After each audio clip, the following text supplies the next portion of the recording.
and that was also with the last bit of money that we had. So thank goodness that happened. I think the saying is fourth time's the charm. So we got the Falcon 1 to orbit, and then began to scale that up to the Falcon 9, which is about an order of magnitude more thrust. It's around 1 million pounds of thrust. And we managed to get that to orbit, and then developed Dragon spacecraft, which recently was able to dock and return to Earth from the space station. That was a white-knuckled event. It's a huge relief. Still can't quite believe it actually happened. But there's a lot more that must happen beyond this in order for humanity to become a spacefaring civilization, ultimately a multi-planet species. And that's something I think it's vitally important, and I hope that some of you will participate in that, either at SpaceX or at other companies, because it's just really one of the most important things for the preservation and extension of consciousness. I mean, it's worth noting, as I'm sure people are aware, the Earth has been around for 4 billion years, and civilization, at least in terms of having writing, has been around for 10,000 years, and that's being generous. So it's really somewhat of a tenuous existence that civilization and consciousness as we know it has been on Earth. And I think I'm actually fairly optimistic about the future of Earth. I don't want to sort of people to have the wrong impression that I think we're all about to die. I think things will most likely be okay for a long time on Earth. But not for sure, but most likely.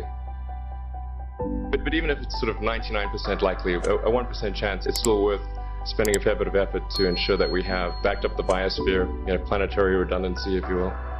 So I think it's really quite important.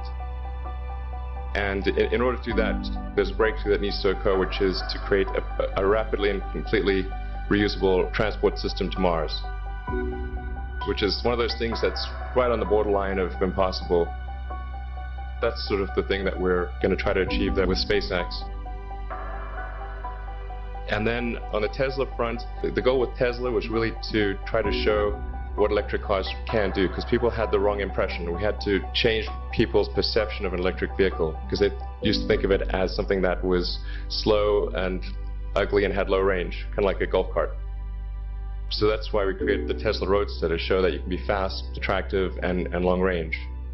And it's amazing how, even though you can show that something works on paper and the calculations are very clear, until you actually have the physical object and they can drive it, it doesn't really sink in for people. So that, I think, is something worth noting. If you're going to create a company, the first thing you should try to do is create a working prototype. Everything looks great on PowerPoint. You can make anything work on PowerPoint, but if you have an actual demonstration article, even if it's in primitive form, that's much more effective for convincing people. After we made the Tesla Roadster, people said, oh, sure, we always knew you could make a car like that. It's an expensive car, and it's low volume, and it's small and all that, but you couldn't make a real car. Like, okay, fine, you've got to make that too.